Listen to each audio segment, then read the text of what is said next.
좋습니다. 시청자 여러분, 두 번째 시간은 증여세 절세 전략입니다. 바로 시작하도록 하겠습니다. 자, 증여세 절세 전략을 이야기해 주시죠. 예. 항상 세금을 줄일 수 있는 방법은 계산 구조를 통해서 이렇게 확인할 수 있는데, 증여세는 받는 사람 입장에서 받는 재산에 대해서 세금을 내는 겁니다. 예, 예. 그게 이제 증여재산가액이라고 하거든요.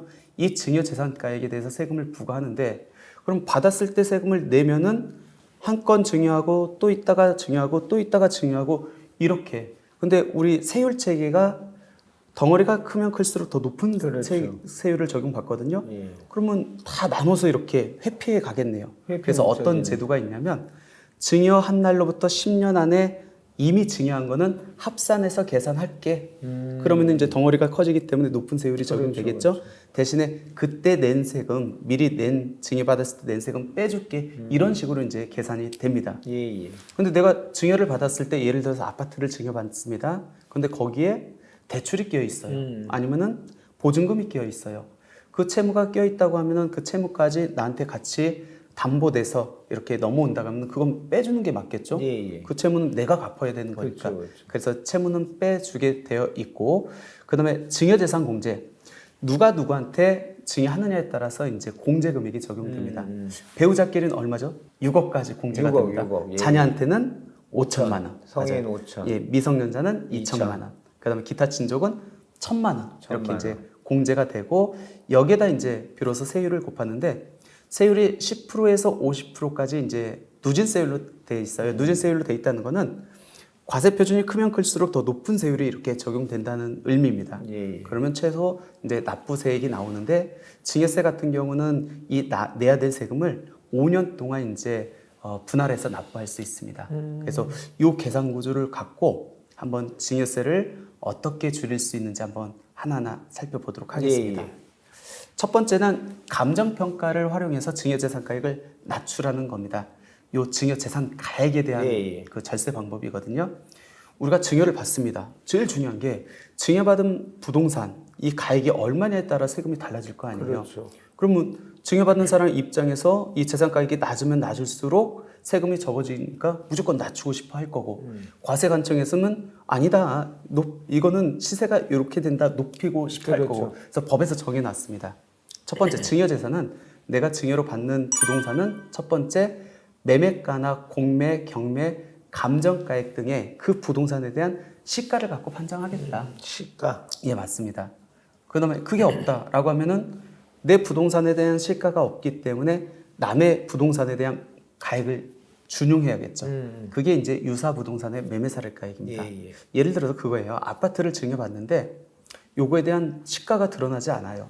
그러면 우리 아파트 단지에서 요거랑 가장 유사한 거래 금액을 그 시가로 이렇게 본다는 겁니다. 그게 이제 매매사례가액이고, 예, 예. 만약 그것도 없다. 그럼 어쩔 수 없죠. 국가에서 세금을 부과하기 위해서 측정해 놓은 가액, 그게 이제 주택 공시가격이거든요. 이 주택 공시가격을 갖고 세금을 측정합니다. 그러니까 시가, 매매사례가액, 주택 공시가격, 이 순서로 해서 이제 증여재산을 평가를 하고 있다라는 겁니다. 특히 우리 실무에서 보면은 아파트를 증여하는 경우가 굉장히 많아요. 예, 예. 근데 아파트 같은 경우에는 내 부동산에 대한 매가나 감정가액이 없다라고 하면은 남의 걸 준용해야 되는데, 이때 매매사례가액을 적용할 수 있는 요건이 같은 아파트 단지 내에 있고, 그다음에 팔린 아파트가 내 아파트하고 전용 면적이 5% 내에 있어야 되고, 그다음에 각 아파트마다 국가에서 정한 공동주택 가격이 있거든요. 예, 예. 그 주택 가격이 5% 내에 있을 때만 매매 사례가액으로 적용할 수 있다. 그러니까 아무거나 갖다 쓰는 건 아니고 내 아파트와 가장 유사한 거를 준용해야 된다. 근데 여기서 3순위, 1순위, 2순위가 아니라 3순위 주택 공시가격으로 하면 예, 굉장히 낮겠네요, 일단은. 그렇죠. 제일 낮겠네요. 그러니까 납세자들은 주택 공시가격으로 신고하길 원할 그렇죠, 테고, 그렇죠. 근데 1순위가 시가니까, 근데 내 부동산에 대한 감정가액들이 없으니까 쓸 수 없고, 그래서 과세관청은 우리가 주택 공시가격으로 들어가면은 그 아파트에 거래된 금액을 준용해가지고 이제 높여야 되니까. 예, 추징하고 있습니다.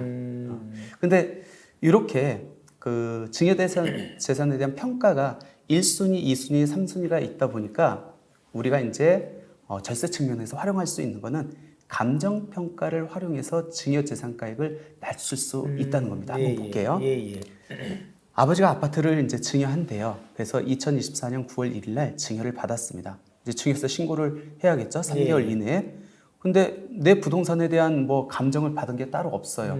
그러면 어떻게 하냐면 내 아파트 단지에서 가장 유사한 거, 아까 면적이 5% 이내이고 주택 공시가격이 5% 이내인 거, 똑같은 주택 공시가격이라고 하면은 이 증여율하고 가장 가까운 게 우선순위거든요. 예. 이 케이스에서는 6억 5천은 두 달, 그다음에 7억 5천은 한 달입니다. 예. 그러면 어떤 걸 갖고 평가를 해야 되냐면 7억 5천. 7억 5천. 예. 7억 5천이에요.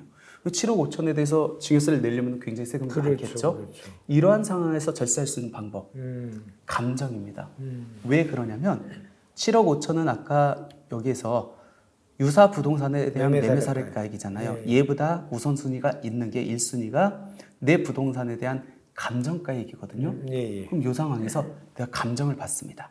그 감정가액이 6억 원으로 이렇게 나왔다고 가정을 해볼게요. 예. 그러면은 요거는 남의 부동산의 가액이잖아요. 예. 얘보다 우선순위가 있는 내 부동산에 대한 감정가액이 있기 때문에 7억 5천이 아닌 6억 원으로 해가지고 신고를 할 수 있다는 겁니다. 그 아까 말씀하신 1순위, 2순위, 3순위가 반드시 따라야 될. 맞아요. 그러면 이 감정은 내가 신청을 해서 그냥 그렇죠. 인정을 해준다는 예. 거죠? 그러니까 납세자 입장에서 적극적으로 활용할 수 있는 그러니까요. 방법이라는 거예요. 그러니까 유사 매매사례가액을 보는데 그 유사 매매사례가액이 불리해요, 나한테. 예. 그러면 내가 액션을 취해가지고 감정을 받아가지고 그 금액보다 낮출 수 있다라고 하면은 그걸 받아가지고 신고하면 증여세 자체를 합법적으로 낮출 수 근데 있어요. 이게 제가 생각이 이제 저도 부동산 활동 오래 했잖아요. 예전에 이제 공시지가, 뭐 기준시가 이런 것들이 그 있어가지고 뭐 전 주로 토지를 했지만 예. 이렇게 이제 많이 낮춰서 하면 이제 팔 때 양도소득세 취득가액이 돼버리니까 맞아요. 그런 게 있잖아요. 맞아요. 그죠? 그 부분 이제 뒤에 사례를 나오는데 예. 우리가 이제 신고 들어간 금액이 나중에 팔 때 그 부동산의 취득가액이 취득가액이 되거든요. 예. 거기에는 영향을 미칠 수 있는데 그때 부동산을 팔 때 비과세가 적용된다든지 아니면 일반 세율이 적용된다고 하면은 오히려 지금 증여세를 더 세이브되는 게 훨씬 더 유리할 수 있습니다. 주택 같은 경우는 비과세 조항이 그렇죠. 있으니까. 예. 그리고 일반 세율이 적용되면은 훨씬 더 이게 유리할 수 있거든요. 증여세가 좀 세거든요. 알겠습니다. 그래서 첫 번째 방법은 증여재산가액과 관련된 내용이고 감정평가를 잘 활용해라. 감정평가를 활용하라는 목적 자체는 첫 번째, 내 부동산 가액을 줄일 수 있고 과세관청하고의 다툼을 없앨 수 있습니다. 그렇죠. 이렇게 들어가면은 왜 남의 부동산 매매사례가액이 여기 있는데 왜 감정가액 이렇게 감정받은 금액을 이걸 무시할 수가 없습니다. 무조건 얘가 1순위이기 때문에. 예. 그래서 과세관청하고의 다툼을 잠재울 수 있다. 그래서 잘 활용하시면 좋을 것 같습니다.